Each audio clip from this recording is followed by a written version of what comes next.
This channel does not promote any violent, harmful, or illegal activities. All content provided by this channel is meant for an educational purpose only. এবার একটু কাকুলিয়ার দিকে নজর রাখি। ঘটনার পর 4 দিন কেটে গিয়েছে। কাকুলিয়া মানে সবথেকে অভিজাত এলাকা, দক্ষিণ কলকাতা ঢাকুরিয়া সংলগ্ন। সেখানে প্রকাশ্যে গোলাগুলি বোমাবাজি ঘটনা ঘটেছে, কিন্তু মূল যে অভিযুক্ত সোনা পাপ্পু তাকে এখনো খুঁজেই পাওয়া যাচ্ছে না। যদি এই ঘটনায় আরো একজনকে গ্রেপ্তার করা হচ্ছে শম্ভু শিকারী নামে। বিস্তারিত জানাবেন আমার সহকর্মী সুশোভন আমার সঙ্গে রয়েছেন। সুশোভন, এই শম্ভু শিকারী কোন গোষ্ঠীর এবং সোনা পাপ্পু সে কোথায়, পুলিশ কি বলছে?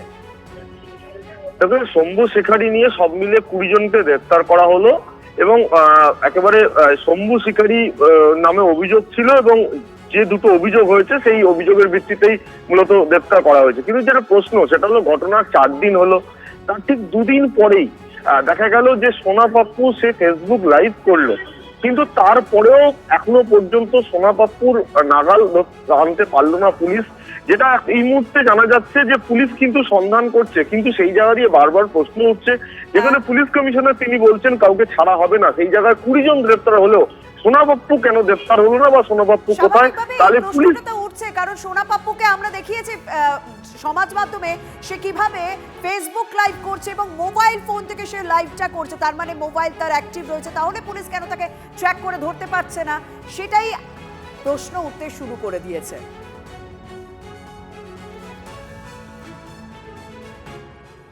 সোনা পাপ্পুর রবিবার দিন মাঘী পূর্ণিমা, নিজের বাড়িতে মাঘী পূর্ণিমা ছিল, মানে আমার বাড়িতে মাঘী পূর্ণিমা ছিল। সকাল থেকে পুজোয় বসেছিলাম উপবাস করে, রাত্রি 10:30 পর্যন্ত পুজো চলেছে। আমার বাড়ির ক্যামেরাতেও আমি আছি, প্লাস আমার ওয়াইফ লাইভ ছাড়ছিল, সবাই নিশ্চয়ই দেখেছে। তো আমি সশরীরে আমার বাড়ির পুজোতে হাজির, সেখানে আমি ঝামেলা কী করে করতে যেতে পারি অন্য কোথাও? আর রইল কারোর সঙ্গে যদি আমার ফটো থাকে তাহলে আমি দোষী হয়ে গেলাম। ফটো তো শুভেন্দু অধিকারীর সঙ্গে রাকেশ সিং এর আছে, রাকেশ সিং জেল খাটছে। শুভেন্দু অধিকারী আমার ব্যাপারে বলছিল নাকি আমি বিড়ি কুড়িয়ে খাই। আমি নিজেই ব্যবসা করি, সোনার দোকান আছে আমাদের, আমরা বিড়ি কুড়িয়ে খাওয়ার লোক না, উনি বিড়ি কুড়িয়ে খাওয়ার লোক ছিল। ফুলে ফেপে উঠেছে, টিএমসির হাত ধরে ফুলে ফেপে উঠেছে, আপনাদের নাকি ভোট লুট করি, আপনাদের মিছিল আটকে দিই। তাহলে আপনারা রিপোর্ট করেননি কেন? আপনাদের তো সংগঠনই নেই, কারণ নামে কাউ দোষ চাপাতে হবে তাই দোষ চাপায়। দেখুন, আমরা জানি যে দীর্ঘ সময় ধরেই হাওড়া পুরসভায় গুপ্ত থমকে রয়েছে, কারণ হাওড়া পুরসভা বালি পুরসভার সঙ্গে জুড়ে গেছিল। এখন আবার হাওড়া পুরসভা আলাদা হবে, কিন্তু সেক্ষেত্রে একটা সমস্যা তৈরি হয়েছে যে ওয়ার্ড সংখ্যা যা ছিল বালির সঙ্গে জুড়ে যাওয়ার পর 66, সেই 66 ওয়ার্ড রাখতে চাইছে সরকার। এমনই প্রস্তাব দিয়ে আগামীকাল বিধানসভায় বিল পেশ হয়েছে। বিস্তারিত জানাবেন আমার সহকর্মী প্রদীপ্ত সঙ্গে রয়েছেন। প্রদীপ্ত, কাল বিধানসভায় যে বিল আসতে চলেছে হাওড়া পুরসভার সংশোধনী বিল, সেখানে আবার হাওড়া পুরসভাকে 66 আসনে ফিরিয়ে নিয়ে যাওয়া হচ্ছে।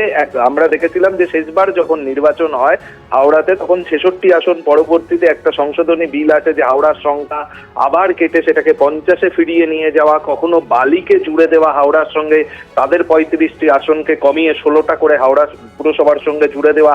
এই নানানবার বিভিন্ন সময় 66-50, 66-50 এই অঙ্ক চললেও ভোটটা কবে হবে সেটা নিয়ে কিন্তু কেউ কিচ্ছু স্পষ্ট করে বলতে পারছেন না। হাওড়া পুরসভা নিয়ে কখনো বিল রাজ্যপালের কাছে সেই বিল গিয়েছে, রাজ্যপাল সেই বিল ফেরত দিয়েছেন। এই বারংবার বিল পেশ হলেও, সংশোধনী তৈরি হলেও, কত কি ওয়ার্ড হবে তা নিয়ে নানা টানাপোড়েন থাকলেও শেষ পর্যন্ত হাওড়া পুরসভার কবে ভোট হবে কিন্তু এখনো পর্যন্ত কেউ বলছে না। যদিও হাওড়া পুর পরিষেবা একেবারে সাংঘাতিক খারাপ অবস্থা, বারবার নানান ঘটনার সময় সেগুলো সামনে আসে, তবে এই জটিলতা, এই অঙ্কের জটিলতাটা জারি রয়েছে। তবে কবে ভোট সেটা এখনো উত্তর পাওয়া যাচ্ছে। ভোটের মুখে বাঁকুড়ায় নিজেদের শক্ত ঘাঁটিতে ভাঙন বিজেপির। প্রায় 250টি পরিবার পদ্ম ছেড়ে যোগ দিল তৃণমূলে। বাঁকুড়ার জগদল্লা 1 নম্বর গ্রাম পঞ্চায়েতের ঘটনা। দল বদলের পিছনে এসআইআরে মানুষের হয়রানিকে দেখছে তৃণমূল কংগ্রেস। যোগদানের ঘটনাকে নাটক বলে দাবি বিজেপি। বিজেপি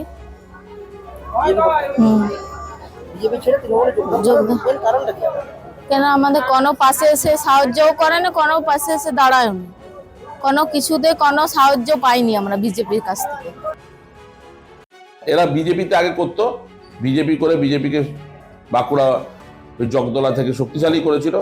ওরা এই এসআইআর এর বিরুদ্ধে তারা নিজেরা দাঁড়িয়ে এবং এই হেনস্থার বিরুদ্ধে দাঁড়িয়ে তারা আজ তৃণমূল কংগ্রেসের মমতা বন্দ্যোপাধ্যায়ের উন্নয়নকে দেখে তারা জয়েন করছে।